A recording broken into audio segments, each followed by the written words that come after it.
jujurnya. Okey, so sama-sama kita jawab soalan SDP nombor 7. Rajah 7. Okey, Nabil baca. Rajah 7 menunjukkan seorang atlet sedang memutarkan tukul besi dalam acara sukan lempar tukul besi. Memutarkan ya. Okey. Lepas tu okey, terusnya Daya memusat yang bertindak ke atas tukul besi ketika diputarkan adalah daya tegangan tali tersebut. Apakah daya memusat? okey. So apakah daya memusat? Apa daya memusat? Kalau kita tengok kat sini, orang ni atlet ni dia putarkan. Keyword dia putarkan. So, maksudnya bola ni bergerak, berputar macam tu. Betul? Betul. Maksudnya ada pusat bulatan. So tukar besi tu akan bergerak secara bentuk macam mana laluan dia? Laluan dia membulat.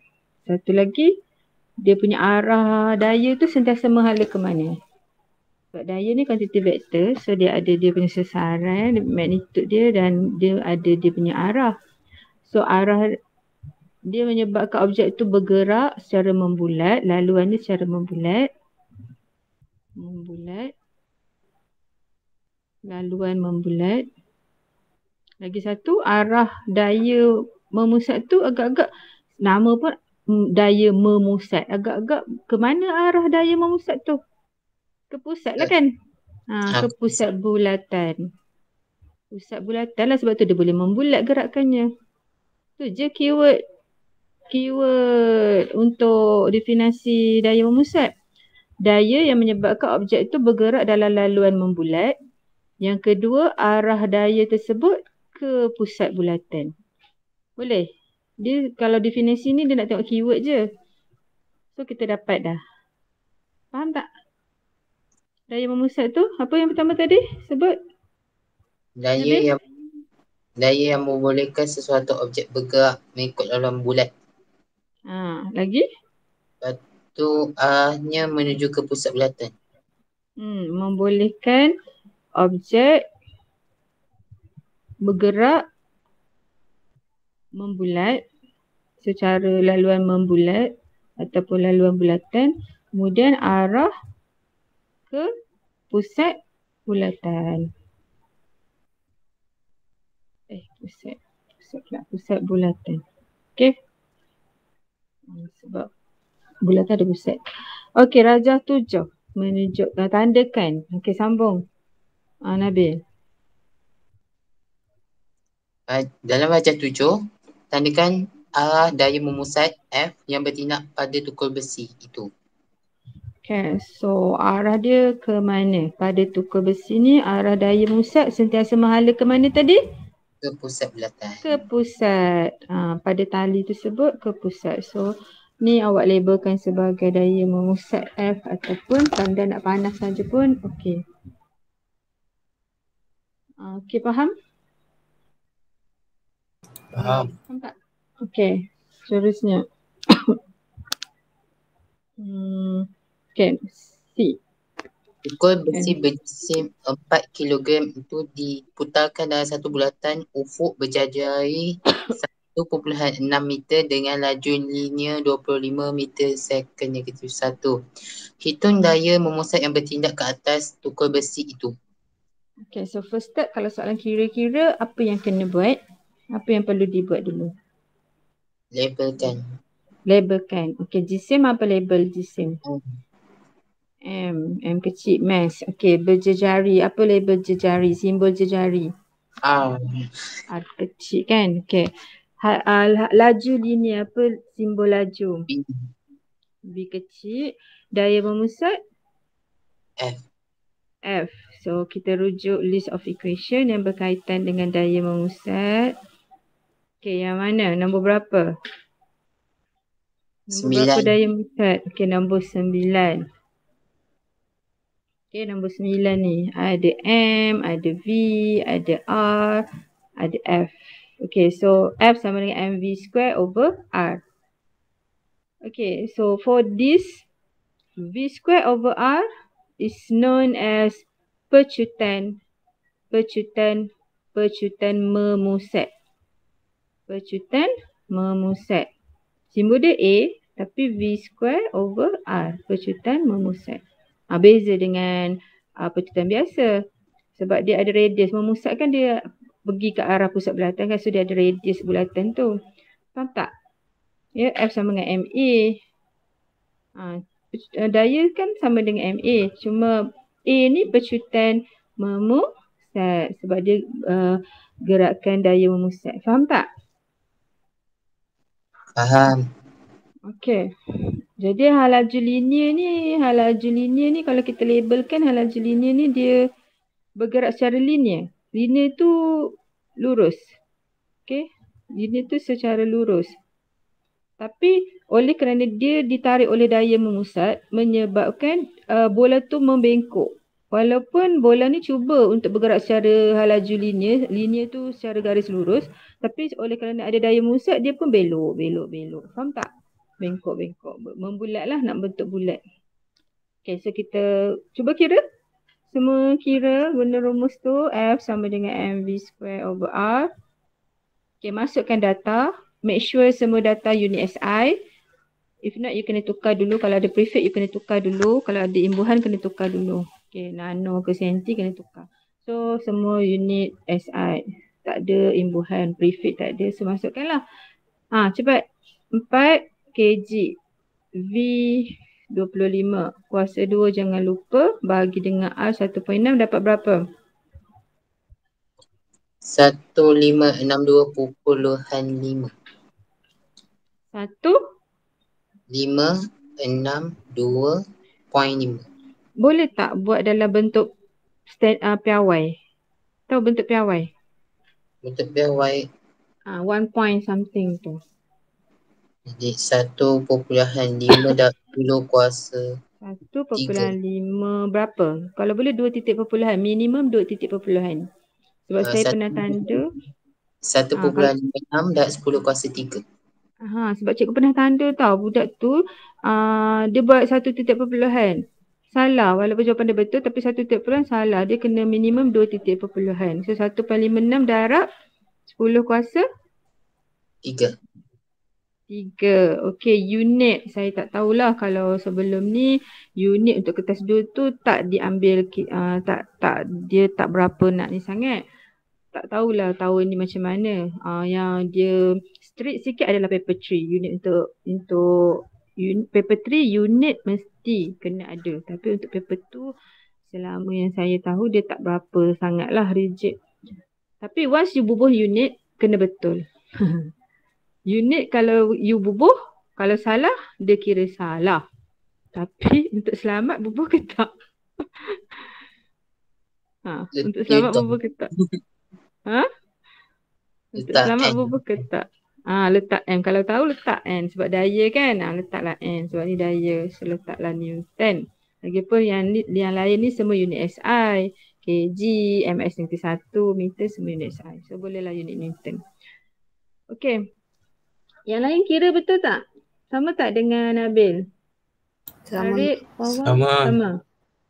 Okay, tak ada argument Kalau sama, okay. Kita pergi kepada soalan seterusnya. Siapa pula masuk tu? Sekejap Set ukiran. Okay, kita pergi soalan seterusnya. D. Sambung Nabil. Jadual 7 menunjukkan ciri-ciri lemparan tukul besi F, G, H dan H yang terlibat dalam sebuah acara sukan lempar tukar besi. Okay, so dia bagi lemparan tukar besi FGH. Lepas tu dia bagi panjang tali keluli. Kalau ikut panjang tali keluli ni, ini kan? Panjang tali keluli ni mewakili apa? Panjang tali keluli ni mewakili apa? Daya tegangan F. ke R. Panjang bukan daya. Kalau tegangan tali, okey, tegangan tali memang F. Okey, awak tegangan tali ni macam ni tau. Okey, ni objek. Apa-apa objek yang digantung ke, yang tergantung ke, dia akan ada daya tegangan. Dan daya tegangan tu sentiasa menghala ke tempat dia diikat. Okey, kalau macam ni ke atas. Kalau macam kemah, kemah tu, kemah kan? Kemah dia menghala ke tempat diikat, ni paku dia ke bawah macam tu. Ni kemah, ni tali. Ni paku dia, ni daya tegangan tali kemah tu. Faham tak? Dia punya daya tegangan tu menghala ke tempat diikat. Sama macam ni. Daya tegangan menghala ke tempat dia diikat. Sama macam ini juga. Menghala ke tempat dia ditarik. Okey, daya tegangan. Dia adalah daya memusat ni adalah sejenis daya tegangan. Kan dia dah bagi tahu kat sini tadi. Mana? Dia bagi tahu. Daya memusat ialah daya tegangan tali. Okey, kalau kuantiti fizik kat sini menyatakan panjang unit dia meter, kalau daya unit dia Newton. So panjang tali tu mewakili apa agak-agaknya? Kalau kita tengok rumus, panjang tali mewakili apa agak-agaknya? Jejari. Jejari bulatan. Okey, boleh? Okey, Boleh. jejari bulatan R, panjang tali ni. Okey, so panjang tali mewakili jejari. Laju linear. So laju linear tu V lah. Kan? Simbol dia. Betul? Betul. Okey. So kalau kita salin formula tadi, F sama dengan mv square over R. Okey. Formula ni dia dapat membantu kita untuk buat judgement, untuk buat pemilihan. Ini konstruk membuat keputusan. Soalan nombor 7, soalan nombor 8, kertas 2 bahagian A adalah konstruk membuat keputusan. So dia bagi beberapa, awak kena pilih yang terbaik. Tengok soalan dia.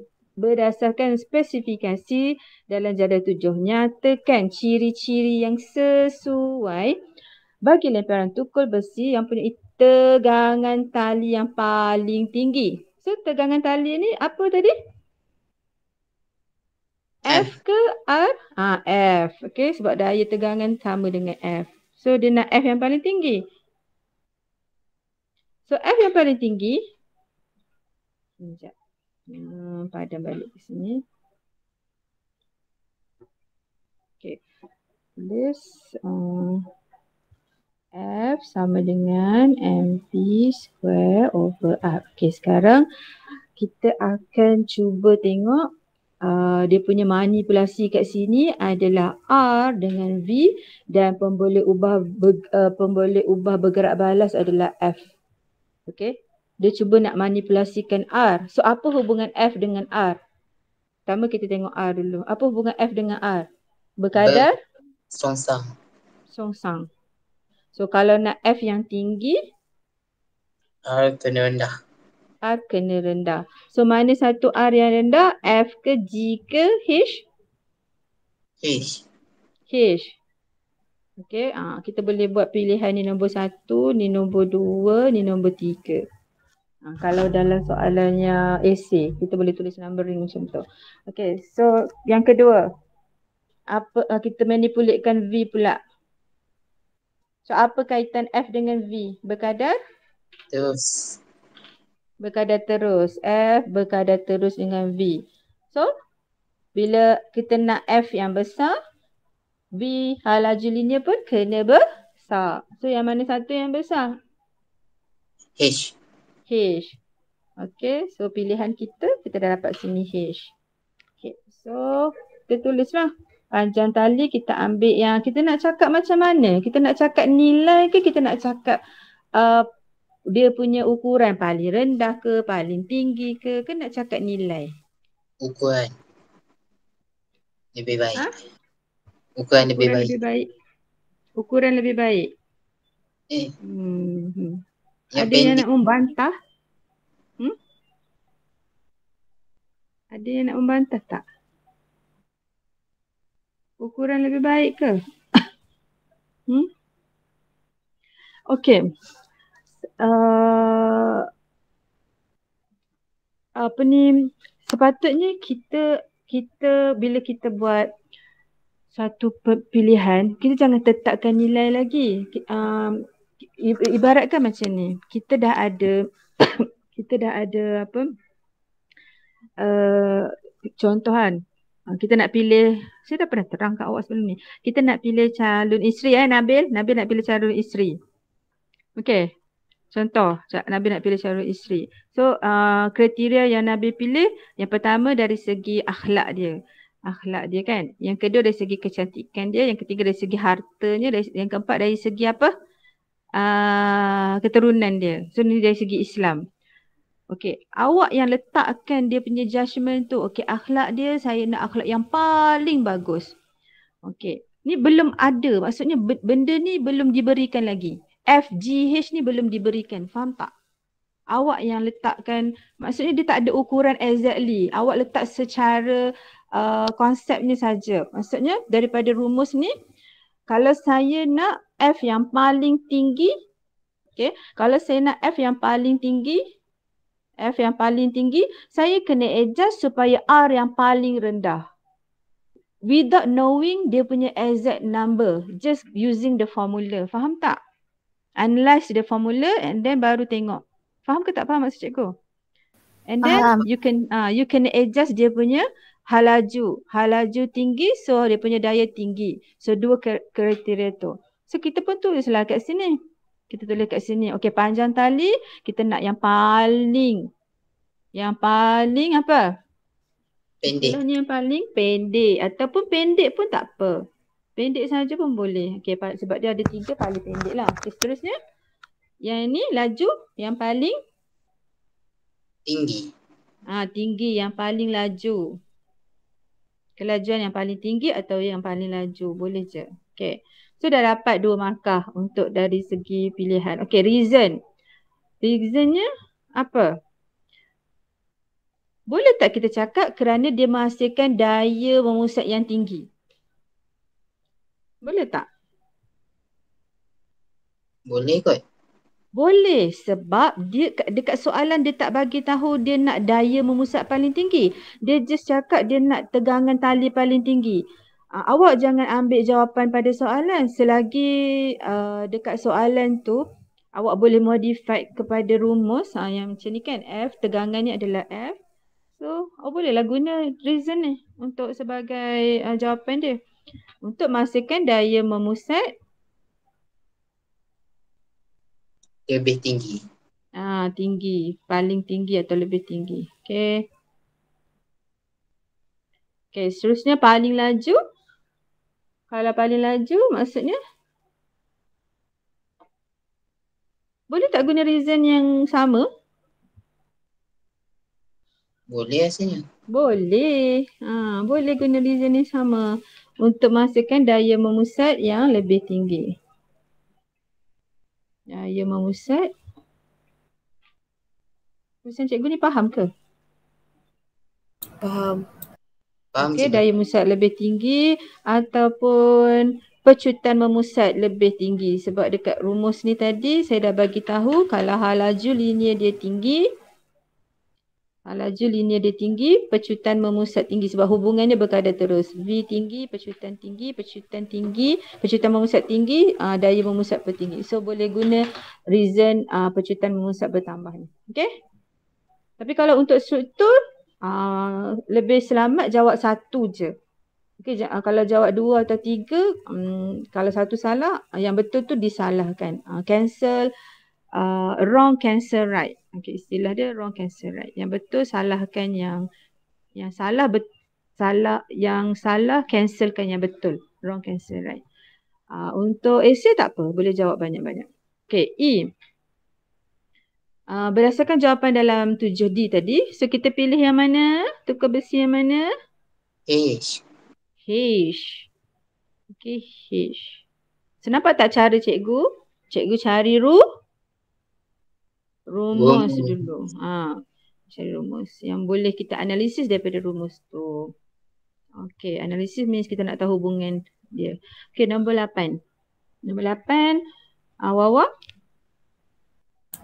Raja 8.1 menunjukkan sebuah kapal terbang ketika berada pada altitud kabin 2,134 meter dan altitud penerbangan 10,973 meter.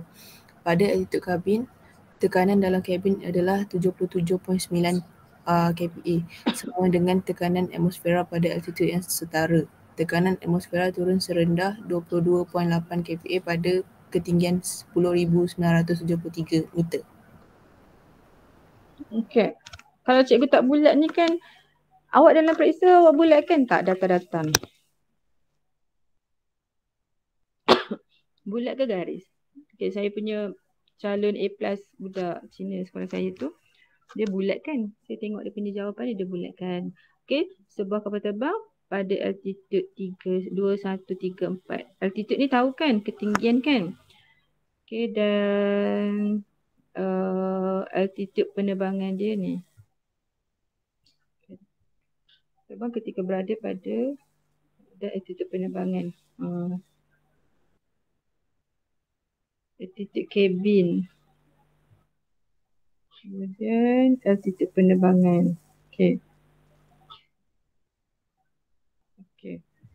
Lepas tu dia kata apa lagi? Altitude kabin, tekanan dalam kabin 77.9 kPa sama dengan tekanan atmosfera pada altitude setara. Tekanan atmosfera turun serendah 22.8 kPa pada ketinggian. Dia kata kat sini tekanan atmosfera turun. Okey, turun daripada 77.9 kPa kepada 22.8 kPa pada ketinggian yang lagi tinggi. 10,973 ni. Lagi tinggi dia terbang, lagi rendah dia punya tekanan atmosfera dia turun. Faham tak dia punya ayat tu, Wawa? Faham? Okey. Lepas tu, takrifkan tekanan atmosfera. Tekanan atmosfera tu apa? Okey, kalau ikut formula tak diberikan maksud tekanan, kita tengok. Sebab daripada formula kita boleh define tekanan. Tak ada. Tapi actually tekanan tu daripada prinsip Pascal punya. Tak ada. Prinsip Pascal. Ada tekanan. Okey, ada. Tekanan nombor 29. So kita boleh guna yang nombor 29 ni untuk kita define tekanan atmosfera. Okey. Tekanan atmosfera ialah F. Tapi F ni kita gantikan dengan weight of air. Okey, berat lapisan udara.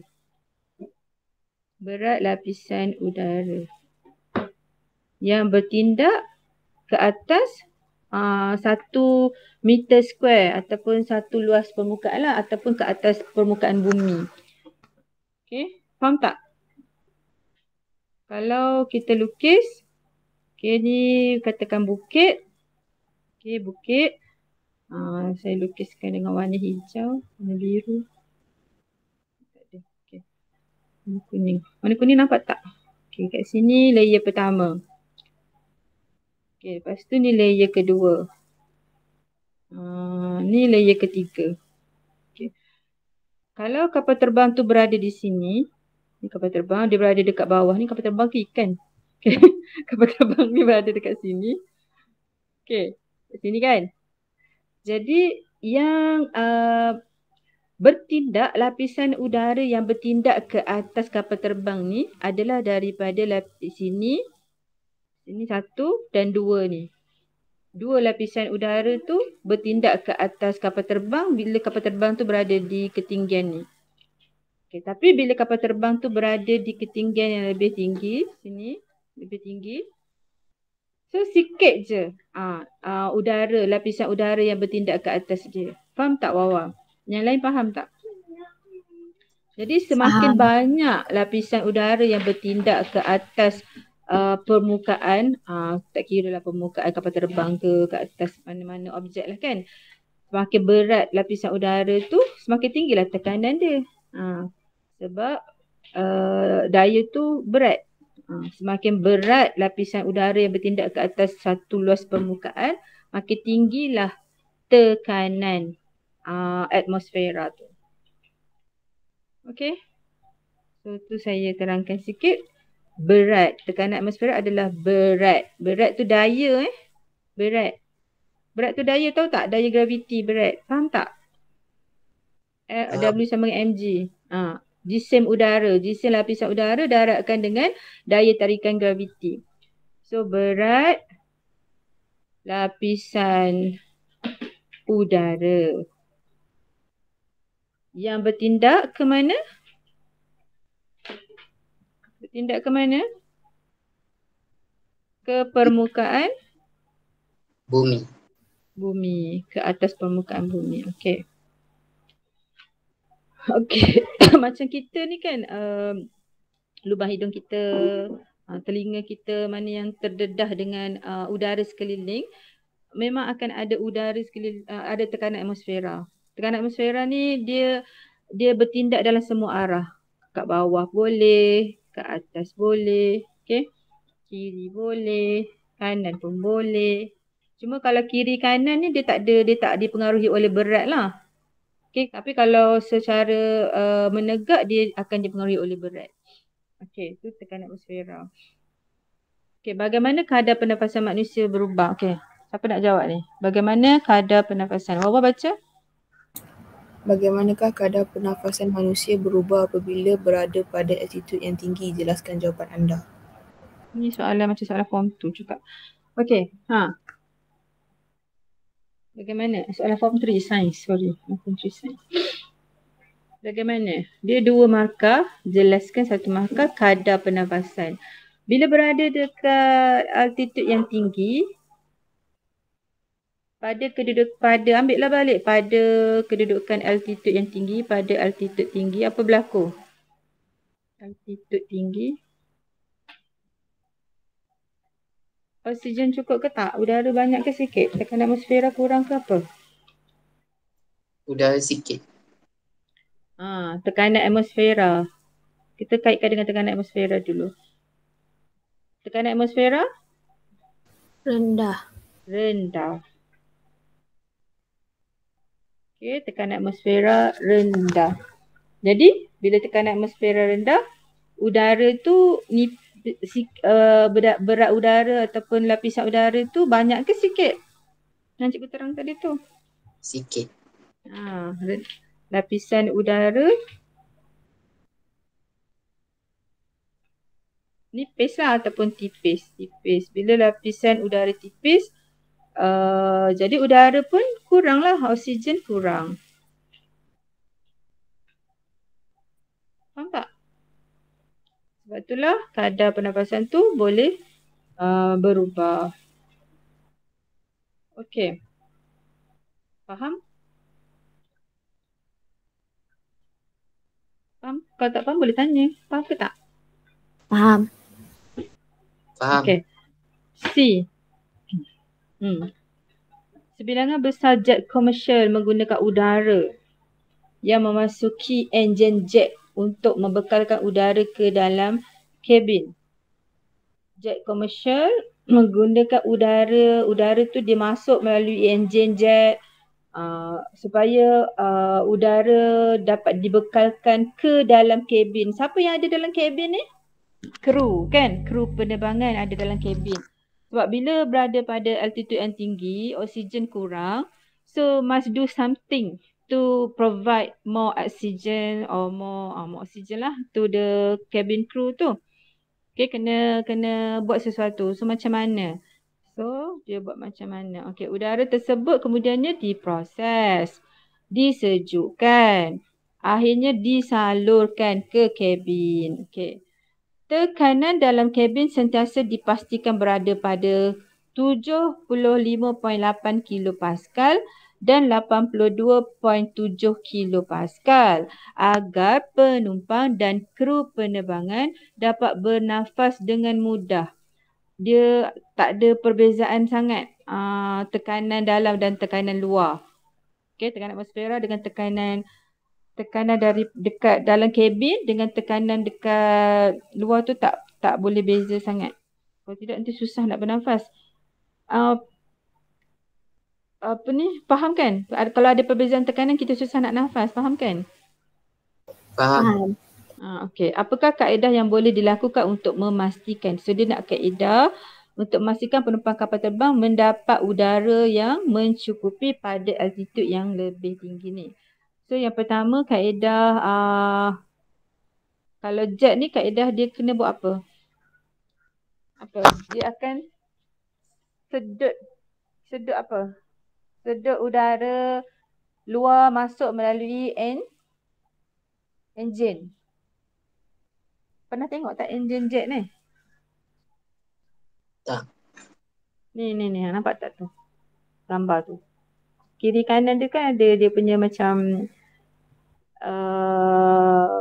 kipas besar. So kipas besar tu dia akan sedut udara daripada luar masuk. Sebab ini prinsip Bernoulli. Bila halaju tinggi, tekanan kat dalam ni, halaju kat sini tinggi, tekanan dalam ni akan jadi rendah. Automatik tekanan daripada luar, tekanan atmosfera daripada luar akan tolak udara tu masuk. Tekanan luar akan jadi tinggi. Faham tak prinsip Bernoulli? Faham. Faham kan? Okey, jadi dua ni lah. Kipas besar dua ni dia akan sedut udara daripada luar masuk. So kita cakap yang pertama udara akan disedut masuk melalui enjin. Okey. Kaedah tingkatkan kadar penyedutan. Kadar maksudnya isi padu bahagi dengan massa, isi padu udara, volume of the udara tu kan, of the air yang disedut masuk. Kadar penyedutan udara. Okay, kadar penyedutan udara masuk. Melalui apa tadi? Melalui Enjin jet. enjin jet. Okey, ataupun enjin. Sebab dia untuk menyalurkan lebih banyak udara ke kabin. Untuk salurkan lebih udara ke kabin. Ada tak jawapan ini, salurkan lebih udara ke kabin ni dekat soalan? Ada tak? Kat atas Tak ada kan? tu ada. Kat atas? Tak, dekat soalan 1 ni. Ada tak? Tak ada. Soalan atas pun tak ada juga kan? Dia macam membekalkan. Jadi macam kita pusing sikit je ayat tu. So daripada atas ni dia boleh bantu. Cuma awak kena pandai. Awak jangan ambil direct. Awak jangan ambil direct ayat membekalkan udara ke dalam kabin semasa penuh. Faham tak? Jangan ambil sebiji. Awak boleh modify sikit ayat tu. Salurkan lebih udara ke kabin. Boleh? Cikgu, Ya? kalau udara yang masuk ke dalam kabin lebih lama? Boleh. Okey. Okey.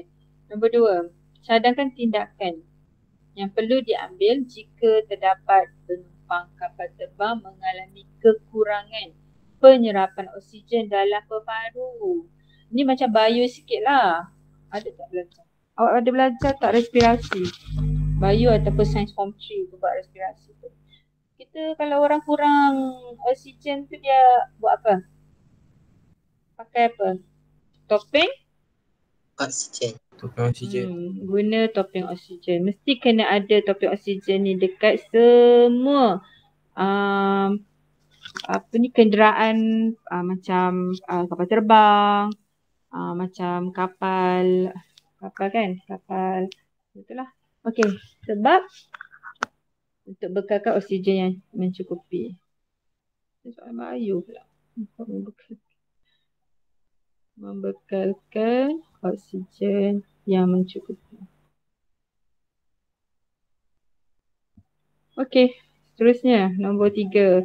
Rajah 8.3 menunjukkan pandangan sisi. Okey, pandangan sisi daripada tepi, 3 cadangan reka bentuk tingkap sebuah kapal terbang.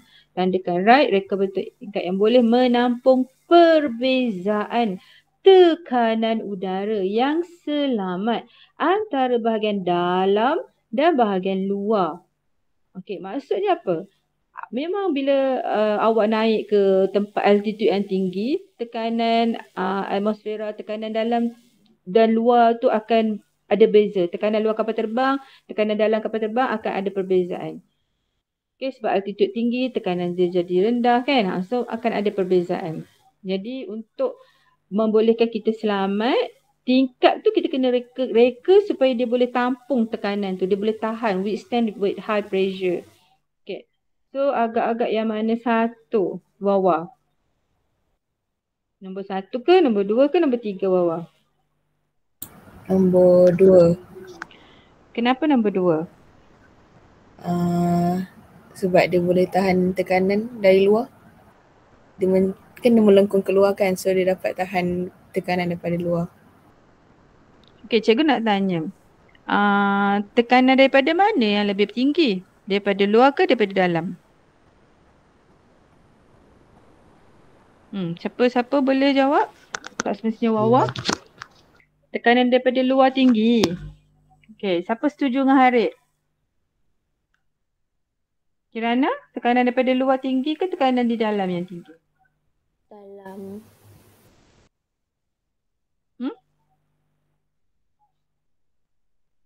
Siapa? Nabil? Saya rasa dalam. Kenapa? Dalam tinggi. Okey, kenapa dalam tinggi? Sebab kalau kita naik ke atas, tekanan dari luar rendah. So jadi tekanan kat dalam udara tu lagi tinggi. Bila kita naik ke atas, okey, kapal terbang berada dekat atas tempat tinggi. So H bertambah, altitude bertambah, pressure, atmospheric pressure berkurang. Betul? So tekanan dekat luar ni berkurang. Betul? Yang lain setuju tak dengan Nabil? Setuju. Wawa, Harith, setuju tak dengan Nabil? Setuju. Okey, so dia dah dapat point dah kat situ. Okey, point yang pertama, apabila kapal terbang ke altitude yang lebih tinggi, maka tekanan atmosfera di luar kapal terbang akan jadi rendah. Ini menyebabkan secara tak langsung tekanan di dalam kapal terbang menjadi tinggi. Maka terdapat perbezaan tekanan. Apabila terdapat perbezaan tekanan, maka terdapatlah perbezaan daya. Okay. So daya kan per area sama dengan tekanan. Bila terdapat perbezaan tekanan, maka ada perbezaan daya. So daya yang lebih tinggi akan bergerak daripada dalam ke luar. Untuk membolehkan tingkap tidak pecah, didesainkan bentuk melengkung lah. Siap-siap dia melengkung. Pecah ataupun melengkung lah. Kalau dia buat straight, tekanan tinggi, daya tinggi, nanti lama-lama dia melengkung juga. Melengkung kan? So supaya dia tak melengkung tu kita buat lengkung siap-siap. Faham tak? Kan melengkung kan dia boleh lari dia punya track kan. Kita sebab pasang tingkap dia ada track. Faham tak? Faham. Track tu nanti dia bengkok lari pula track dia. Dah satu masalah. So biar siap-siap bengkok dan track dia pun bengkok. Okay, so macam mana nak jawab? Kat sini. Kita pilih yang ni. So soalan dia ni 2 markah. So yang pertama, kita jawab macam mana? Cepat. Kita jawab macam mana? Tekanan dalam kabin tinggi pada altitude yang tinggi?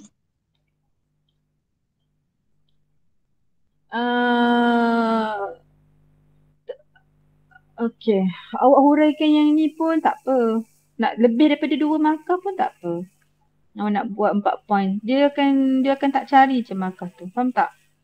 So apabila kapal terbang pada altitude yang tinggi, tekanan atmosfera di luar kapal terbang akan jadi rendah. Menyebabkan tekanan di dalam kapal terbang tinggi. 1 markah dah. Okay. Markah kedua. Wujudnya perbezaan tekanan di dalam dan di luar. Seterusnya, bila wujud perbezaan tekanan di dalam dan di luar, Maka daya paduan yang lebih besar adalah daripada dalam kapal terbang. Dah. Itu je. Dan ia dapat menahan, bentuk ini dapat menahan daripada perubahan bentuk yang disebabkan oleh perbezaan tekanan tadi. Perbezaan tekanan atau daya yang daripada. Boleh? Okey, kalau nak cikgu tulis juga, yang pertama bentuk ini menahan perubahan. Menahan daripada perubahan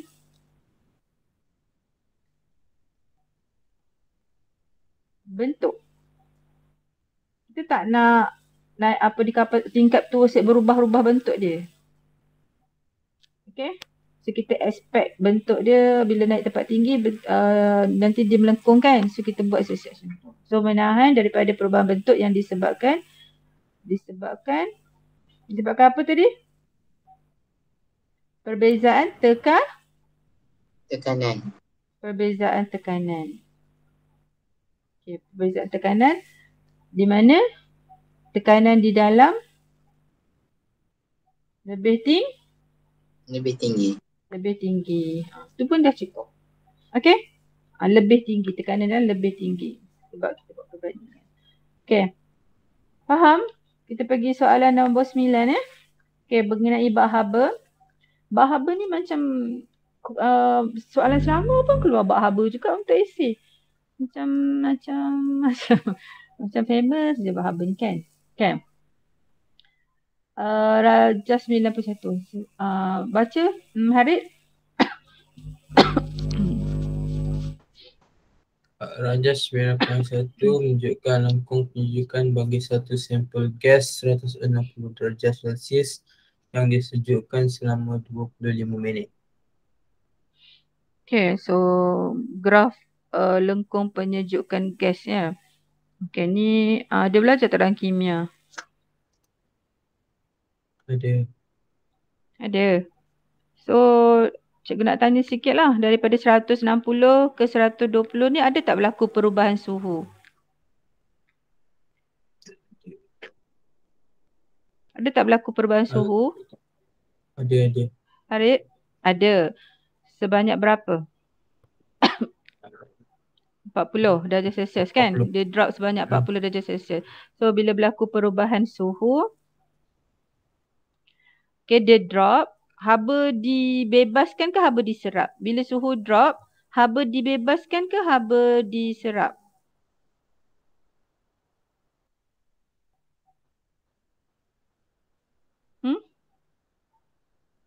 Harith, haba dibebas ke haba diserap?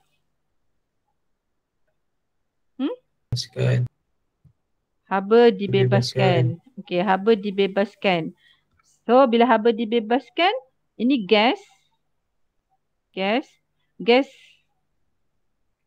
ni dia punya jarak antara molekul dia jauh-jauh. Gas.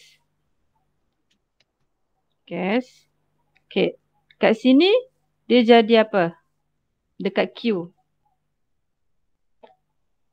Ni gas. Dekat Q dia jadi apa? Dekat Q dia jadi apa? Gas ke cecair? Cecair. Gas lagi. Okey, bagus. Dia still gas. Okay. Dia still gas. Sebab kalau dia berubah suhu, dia tak akan berubah fasa. Dia buat kerja satu je. Sama ada nak ubah suhu ke nak ubah fasa. So sekarang ni bila ada penurunan suhu, maka formula yang kita guna yang mana? Okey, formula yang kita guna. Katalah soalan kira-kira kan. Okey, formula yang kita nak guna yang mana satu? Nombor 13 ke nombor 14? Kalau ada perubahan suhu. Nombor 14. Okey, melibatkan muatan haba tentu gas tu lah. Okey, dan ada perubahan suhu. So haba dibebaskan untuk dia cool down. Okey, good. Kemudian Kirana, Q ke R. Okay, Q ke R. Ada perubahan suhu tak? Tak ada. So kat sini berlaku perubahan fasa. Jadi R ni fasa apa?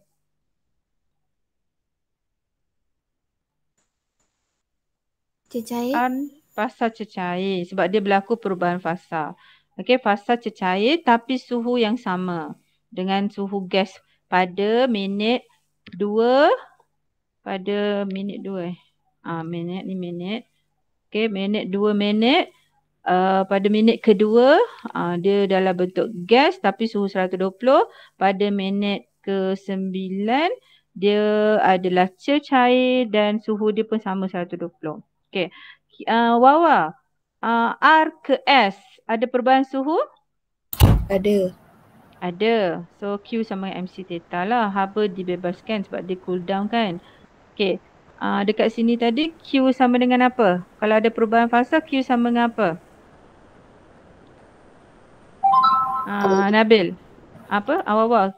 Q sama dengan ML. Okey, Q sama dengan ML dekat sini. ML. Okey. So saya rasa awak faham dia macam mana Q sama dengan ML, Q sama dengan MC theta, faham ya? Okey. R ke S. S ni cecair, fasa dia apa Wawa? Cecair ke cecair? Cecair. Okey, cecair. R cecair, S pun cecair. Okey. Saya tanya ni sebab nanti nak jawab soalan yang berkaitan dengan tu. Okey, kemudian Nabil. S ke T. T fasa apa? Pepejal. Pepejal. Tapi pepejal suhu berapa? Suhu 70. 70. Okey. Dan kemudian dia drop lagi dia punya suhu. So, Nabil, seterusnya dekat bawah sekali ni. Pepejal yang bersuhu 20. 20. Okey. So, ni pun MC theta. Yang ini ML. Okey. Faham? Faham tak? Faham. Okey. Semua haba dibebaskan kan?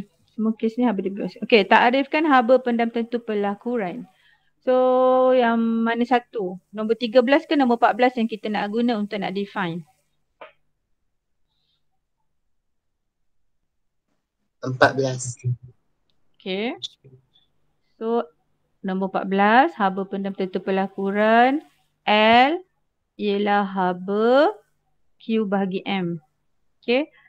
L ialah haba pendam tentu pelakuran.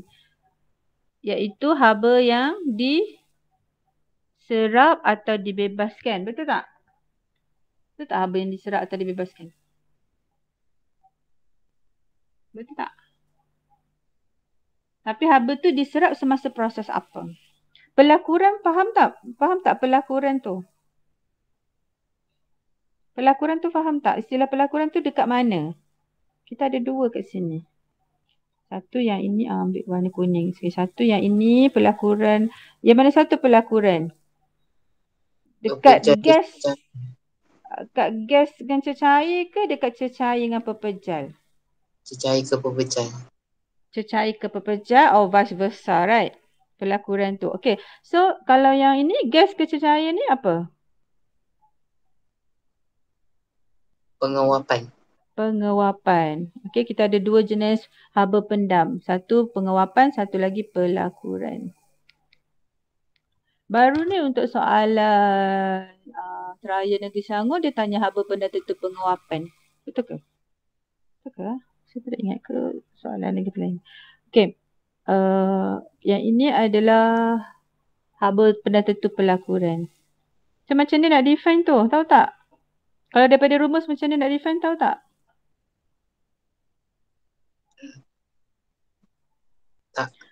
Tak tahu. Okey. Ambil rumus. So, kita kena pasti rumus dulu. Yang pertama, rumus yang terlibat adalah rumus nombor 14. Daripada situ, kita jadikan L iaitu haba pendam tentu pelakuran sebagai subjek Q bahagi M. So, daripada formula yang ini, kita define. Okey. So, haba pendam tentu pelakuran L ialah haba ataupun kuantiti haba yang diserap. Okey. Kalau diserap tu untuk semasa proses apa? Peleburan sebab dia melibatkan cecair ke pepejal.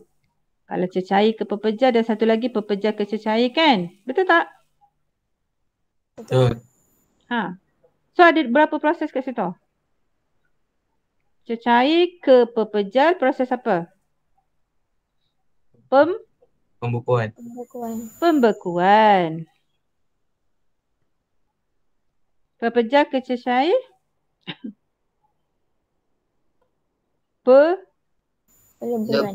Peleburan. Okey, semasa peleburan haba diserap ke dibebaskan? Peleburan maksudnya pepejar ke cecair. Pepejar rapat-rapat atom dia kepada cecair. Jauh-jauh sikit atom dia tu. Semakin renggang. Bila semakin jauh jarak dia tu, maksudnya tenaga diserap ke tenaga dibebas? Diserap. Okey. Kita nak tambahkan kelajuan molekul ni. Tenaga kinetik dia kita nak tambah.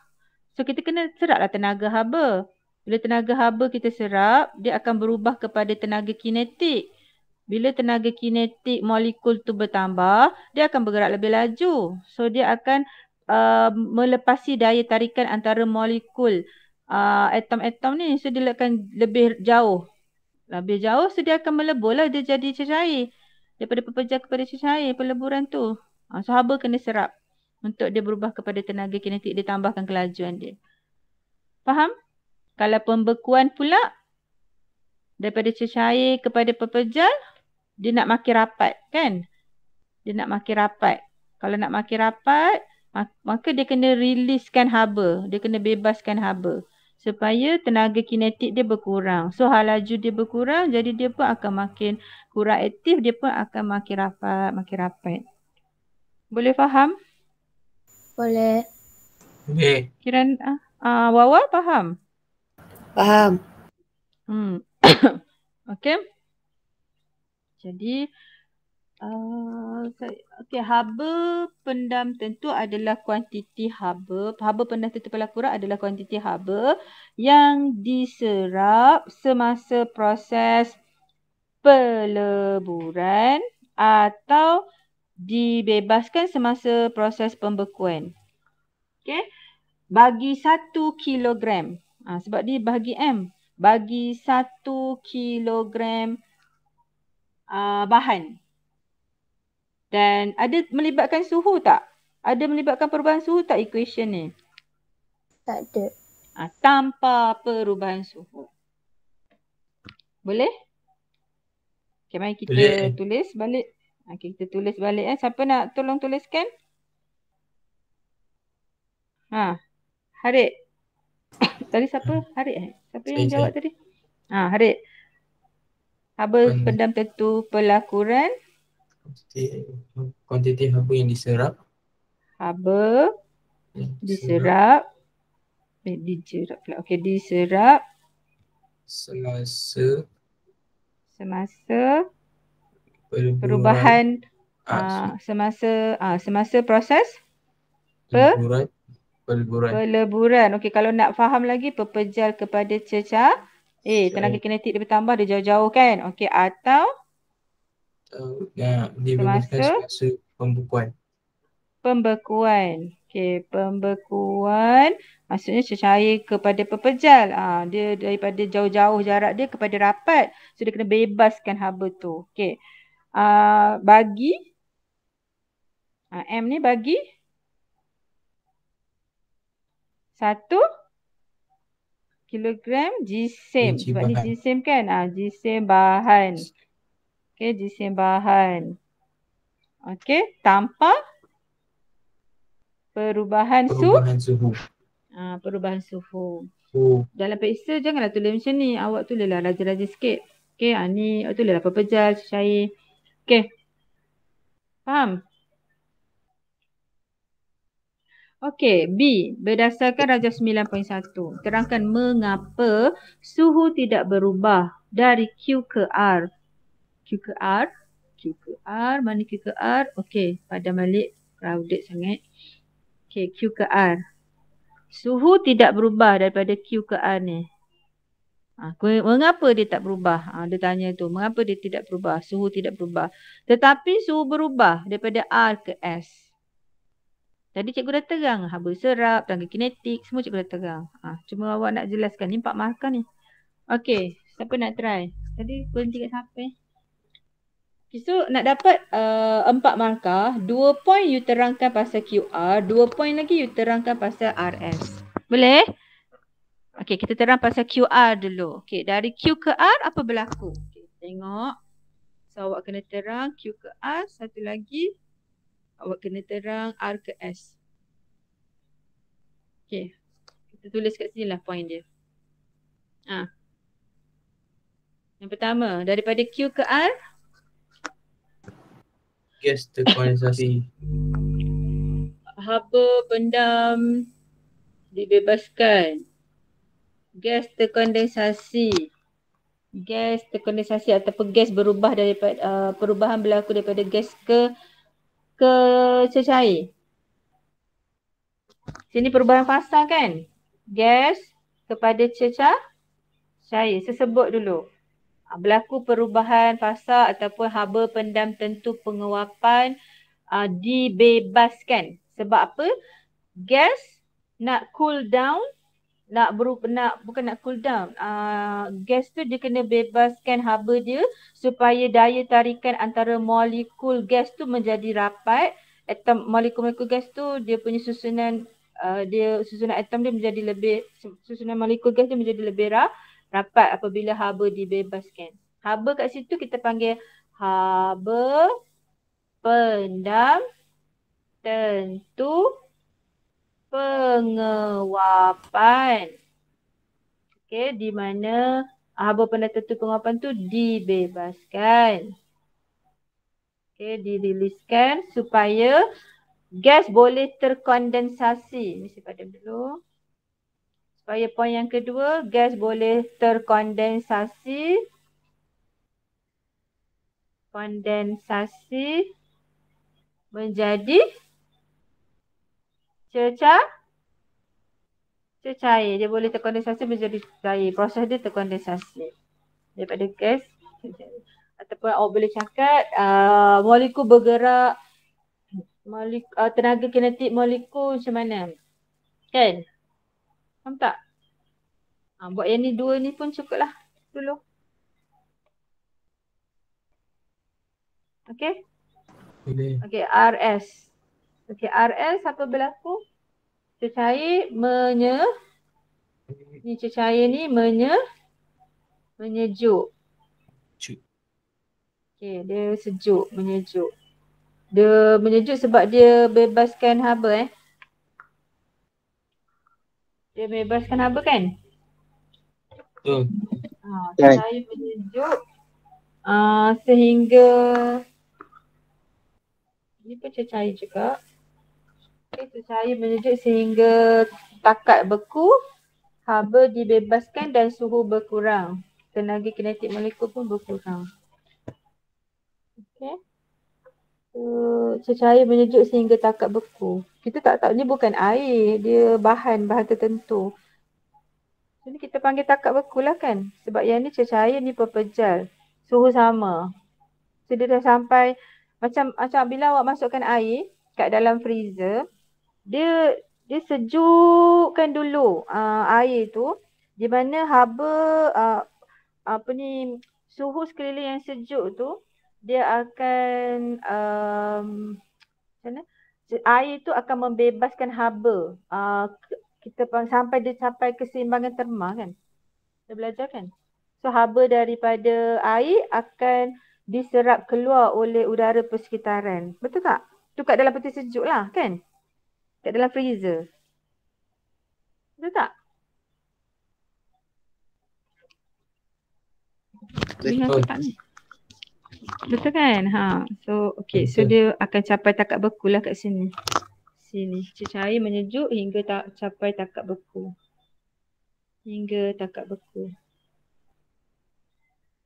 Cuma takat beku sebab ni bukan air, dia bahan. So takat beku dia 70 tingginya takat beku dia. Okay.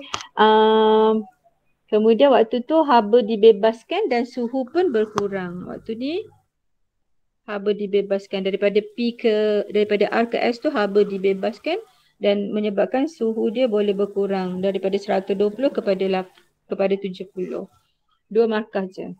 Okay. So ingat kalau dia 4 markah awak boleh point dia tu 2 lah. Okay, C. Hitungkan tenaga haba yang diperlukan untuk menukarkan 0.5 kg bahan M daripada 120 darjah Celsius cair pada 100 darjah Celsius. Masih secair ke ni? Masih secair ke bukan secair? Secair kan? 120 kepada 100 darjah Celsius. Keadaan dia sama kan? Dia tak ada perubahan fasa kan? Betul tak? Betul. Sebab bila dia ada perubahan suhu, dia takkan ada perubahan fasa. So berapa perubahan suhu dia? 20. 20. Okay, dan situ dulu. Lepas tu dia bagi muatan haba tentu. Apa simbol muatan haba tentu? Muatan haba tentu apa simbol dia? E. Q. Q haba sayang. Tenaga haba. Ni jisim. Ni haba pendam tentu.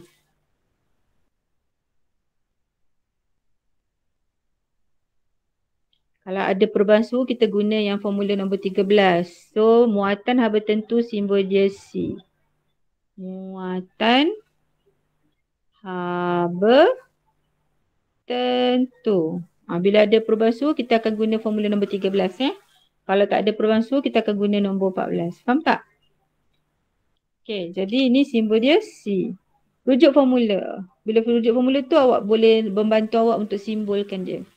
Okay, delta theta perubahan suhu dah ada, C dah ada. Ambil nombor 13 tadi, Q sama dengan MC delta theta. So delta theta dah ada, C dah ada. M ada tak M? Ada kan? Ada. M ada. Dia suruh kira apa? Soalan suruh kira apa?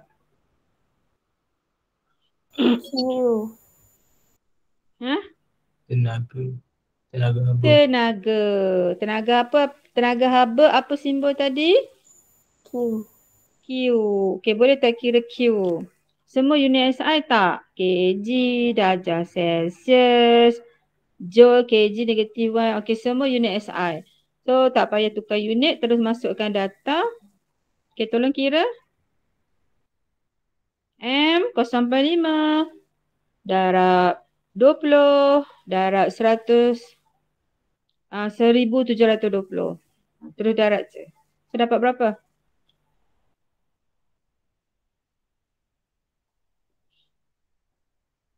$17,200.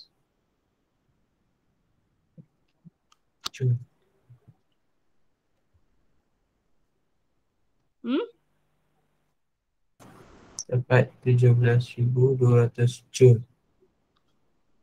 Okay.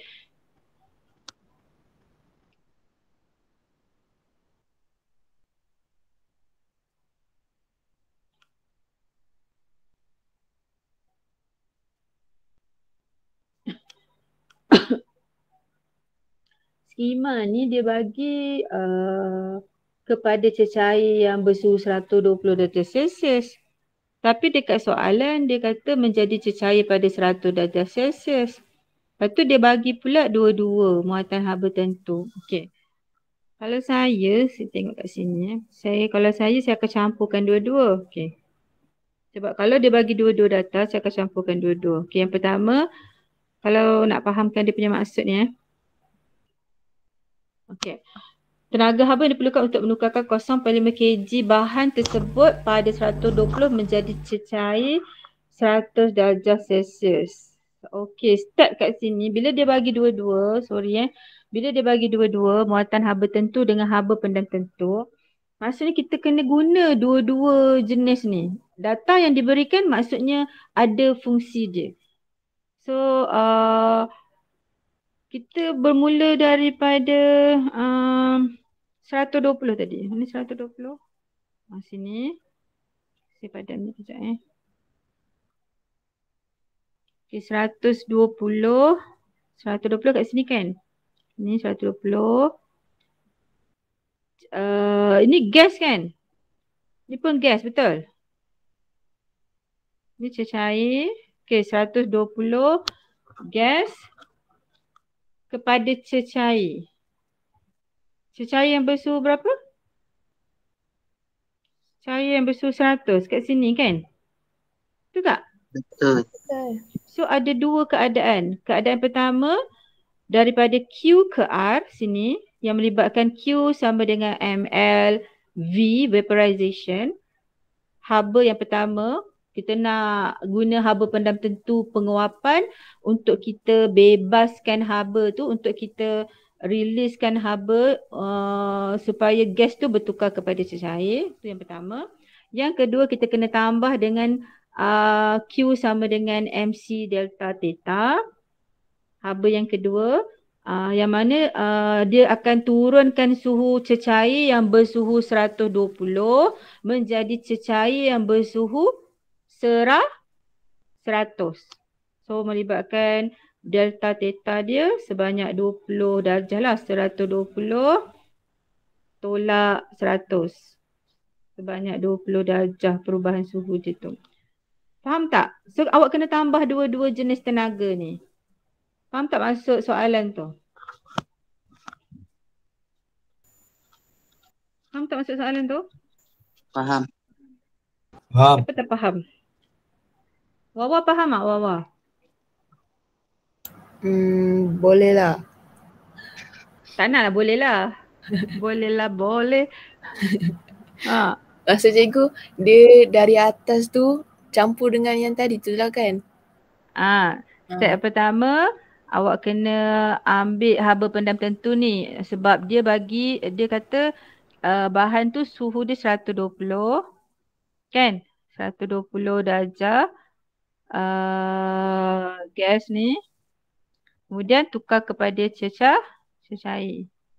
Kan dia gas kan asal dia tu.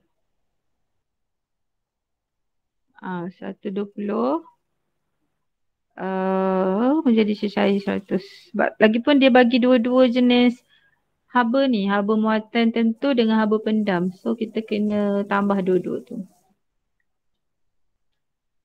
Kena riliskan tenaga haba untuk ubahkan fasa gas kepada cecair yang bersuhu 120. Kemudian kena riliskan haba ni pula Q sama dengan MC theta ni. Okay. Just untuk dropkan dia punya suhu daripada 100, suhu cecair yang bersuhu 100 kepada suhu cecair yang bersuhu cecair yang suhu 120 kepada cecair yang bersuhu 100. So dua jenis haba terlibat ni. Faham tak Wawa? Haba pendam tentu penguapan dengan muatan haba tentu ni. Faham tak? Faham? Okay. So kena tambah lah, kena kira satu-satu. Okay, yang tadi tu tak salah. Yang tadi tu adalah yang awak kira yang ini, yang nombor 2. Awak kira yang nombor 2 tadi. Okay, sekarang kira yang nombor 1. Lepas tu campurkan dua-dua tu. Sebab melibatkan dua jenis haba. So jumlah haba yang terlibat tu kena tambah lah. Sebab tu dia 4 markah. Boleh faham tak maksud cikgu? Jumlah haba melibatkan ml, v tambah mc delta theta. Ini untuk proses ni lah, untuk proses tukarkan gas yang 120 menjadi cecair yang 100 darjah ni. Okay, lepas tu masukkanlah M dia sama 0.5. Darabkan dengan LV yang ni 480. Okay, 480,000. Okay, tambah 0.5. Lepas tu C dia berapa tadi? 1720. Semua unit SI, so tak perlulah nak masuk dia punya unit. Delta theta 20. Okay, so kira semua dapat berapa?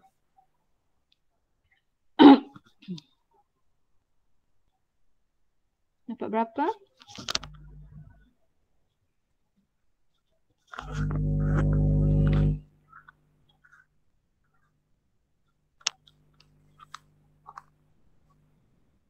Dapat berapa? 2, 4, 0,000 tambah 17,200. So jumlahnya? Jumlahnya berapa? 257 257. 200. Joule. Joule tenaga apa Joule? Tenaga. Okey.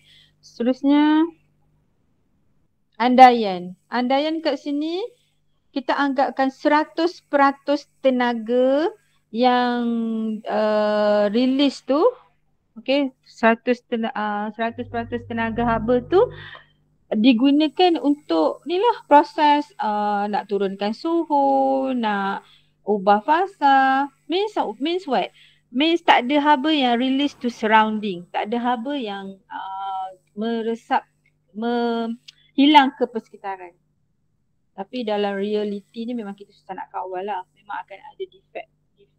Okay, faham tak? Faham.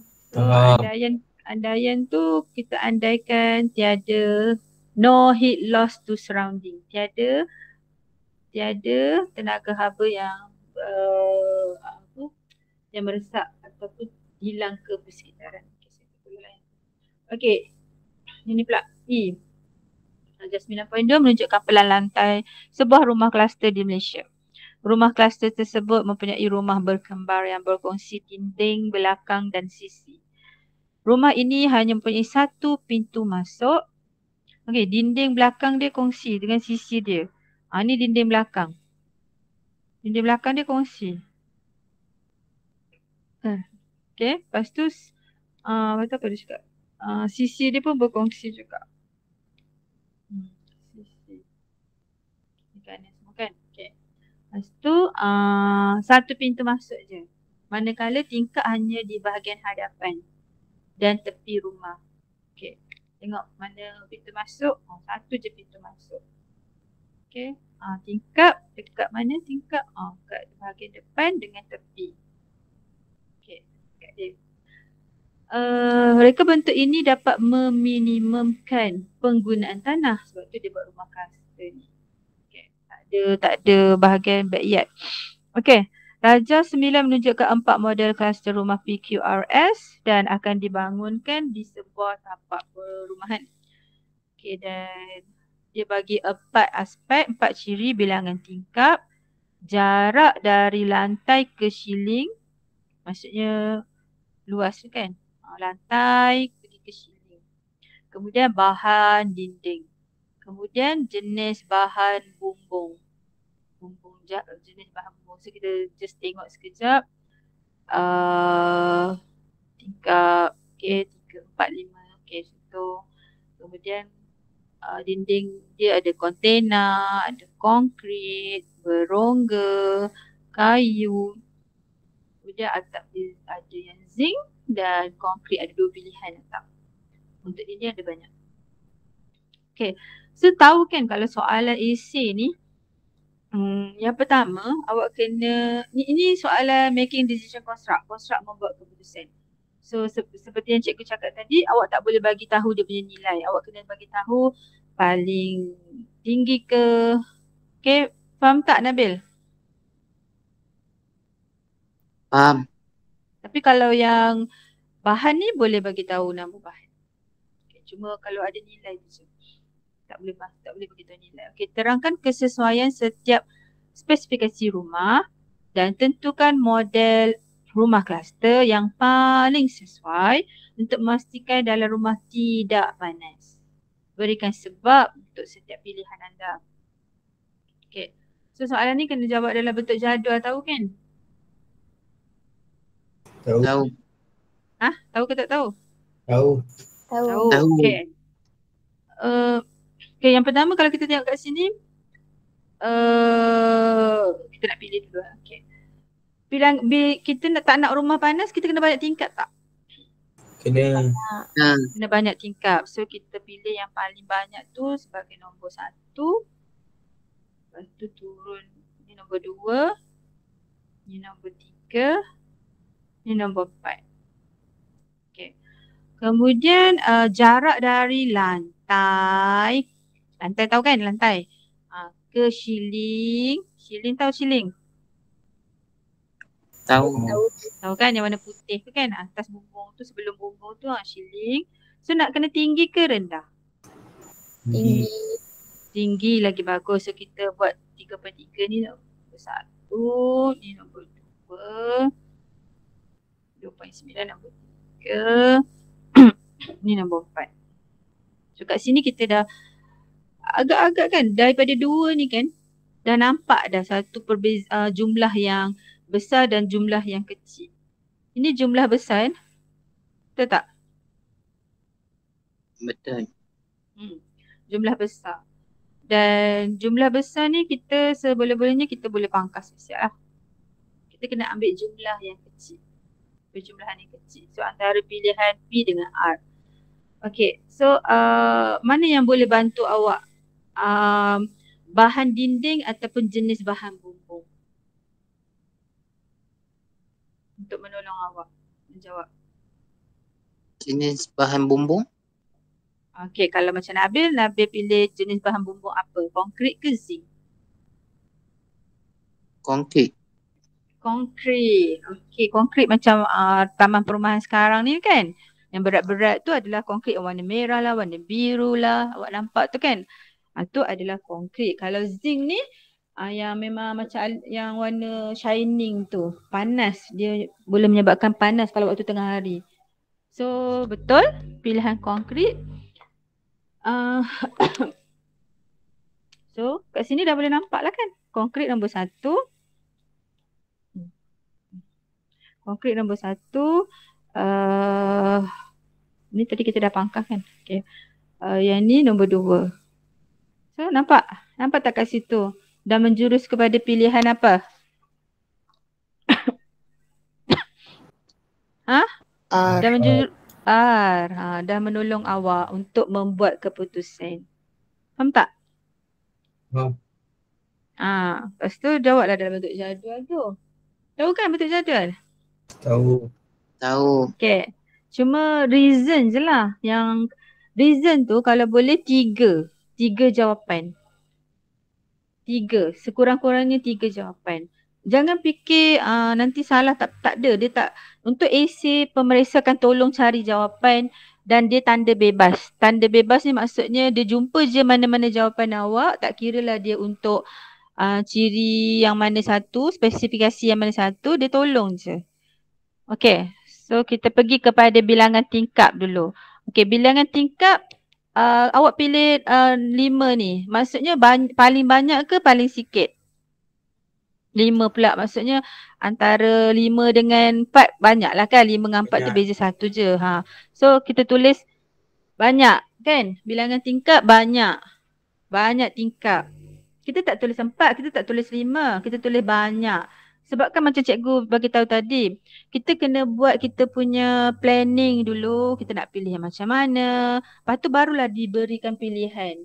Macam kalau awak seorang jurutera, awak dah ada rangka dah. Awak nak buat, kalau awak nak bina rumah, tingkat dia mesti banyak. Lepas tu jarak dia mesti ni, mesti lagi jauh. Lepas tu barulah datang dia punya arkitek ke ataupun vendor tu akan datang. Okay, kontraktor akan datang. So awak pilih. Daripada banyak-banyak tu awak pun pilih. Macam tu lah, faham tak? Tak semestinya memenuhi spek awak semua. Tapi buat pilihan terbaik lah. Pilihan terbaik R. Sebab R ni dia punya jumlah yang paling sikit. Jumlah kalau kita jumlahkan tu dia paling sikit. Faham tak maksud cikgu macam mana nak buat numbering tu? Faham. Okay. So banyak tingkap. Apa reason dia? Yang pertama. Untuk membenarkan tak nak bagi rumah panas? Banyak kalau udara. perolakan tu perolakan kan membenarkan udara yang sejuk masuk daripada tingkap. Kan betul? Lagi? Jimat tenaga tak kalau rumah tu sejuk? Jimat. Jimat tenaga. Lagi apa lagi? Banyak Pencahayaan. Pencahayaan. Kan cikgu kata kena tulis sekurang-kurangnya 3 reason. Okay, pencahayaan. Okay, pencahayaan yang terang. Okay, so dah dapat dah 3 Okey, seterusnya. Jarak dari lantai ke siling. Yang paling besar kan? So yang paling besar kita tulislah paling tinggi. Okey, paling tinggi. Supaya berlaku apa? Proses perolakan yang cekap, udara panas dapat maksudnya pengaliran udara ataupun peredaran udara dalam rumah tu lebih baik. Udara panas boleh keluar, boleh bergerak ke bumbung atas. Udara sejuk boleh masuk. Perolakan tu berlaku dengan baik. Peredaran udara tu berlaku dengan baik. So rumah akan jadi lebih sejuk. Kat sini dia cakap tak rumah sejuk. Dia tak cakap. Kalau tak cakap boleh je tulis. Janji jangan ambil apa yang pada kat soalan ni. Faham tak? Jimat tenaga nak tulis jimat tenaga pun boleh lagi. Tulis je. Okey, seterusnya. Bahan dinding.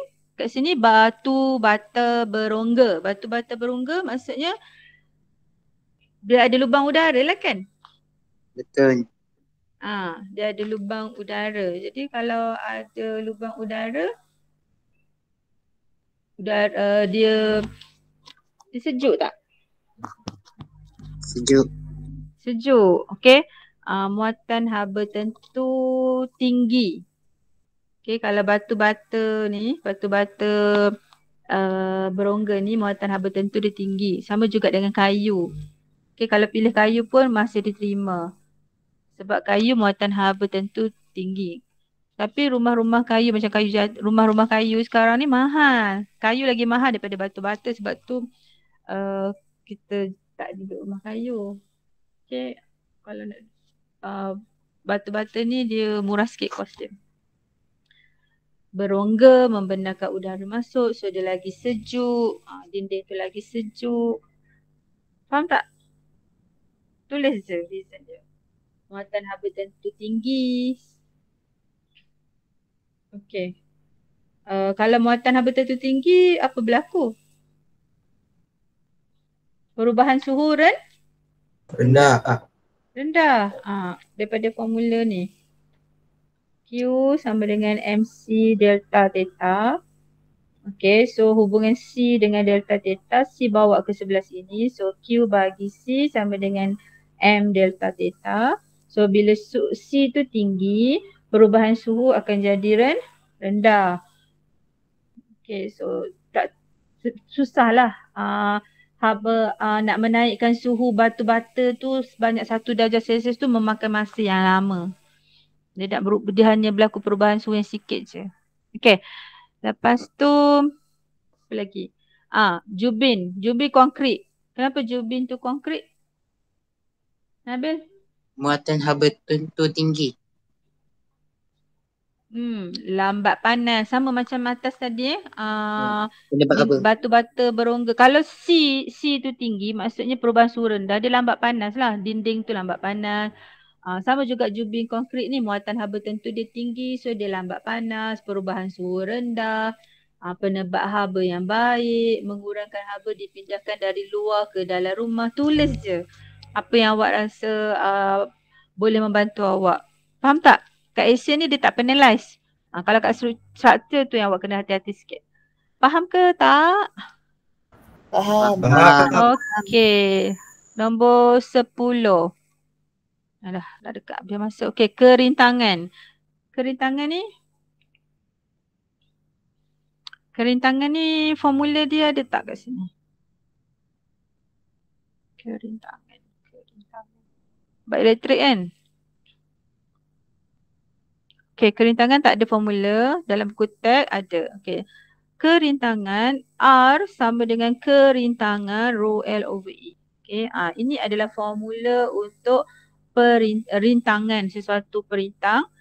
Faktor yang pertama adalah kerintangan yang berkaitan dengan jenis bahan, nikrom, konstantan, kuprum. Okey, faktor yang kedua adalah berkaitan dengan panjang. Rintangan bertambah sebab panjang bertambah. Faktor yang ketiga adalah diameter atau luas keratan rentas wire tu. Kalau area ataupun diameter wire tu kecil, rintangan dia tinggi.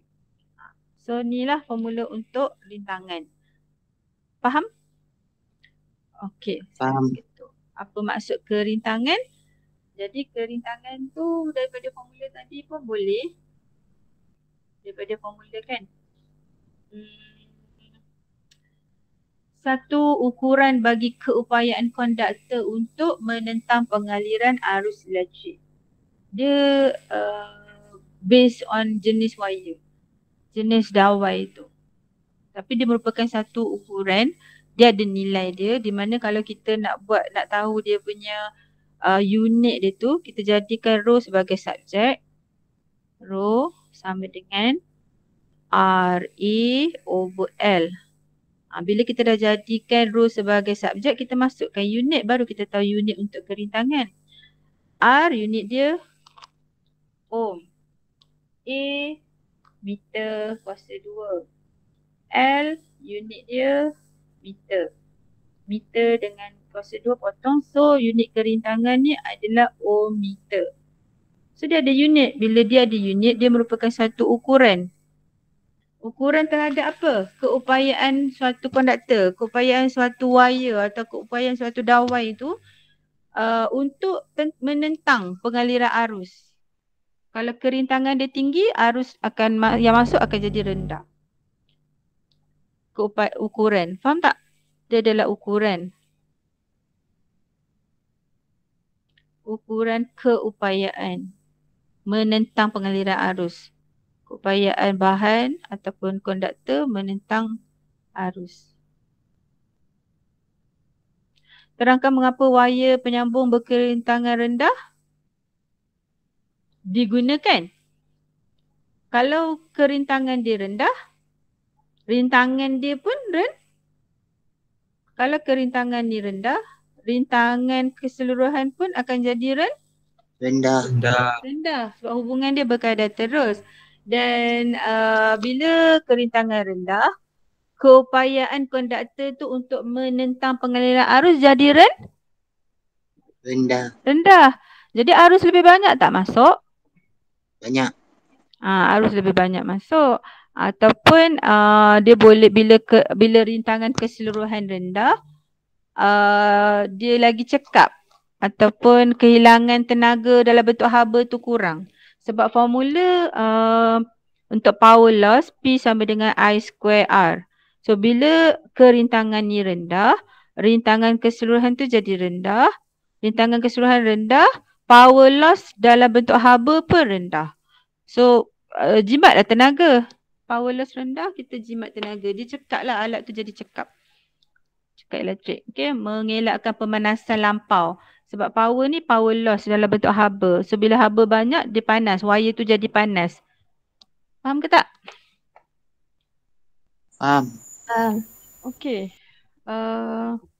Seterusnya. Boleh lagi ke ni? Ke dah nak break? 10 ni. Berat sikit isi ni. Macam mana? Kirana tak lapar? Habiskan dua markah. Okey, terangkan mengapa. Okey dah. Yang mana? Jelaskan dua faktor lain yang boleh meningkatkan kekonduksian wire penyambung. Saya dah bagi tahu tadi. Daripada formula yang ni. Daripada formula rintangan ni. Selain daripada yang ni, faktor yang mana lagi yang mempengaruhi kekonduksian, maksudnya pengaliran. Kekonduksian yang bagus, maksudnya arus boleh mengalir dengan bagus. Means rintangan dia rendah. Rintangan rendah, kena pilih dawai yang kerintangan dia rendah, length, panjang yang kurang, diameter yang tinggi. Faham tak? So faktor dia tu panjang dengan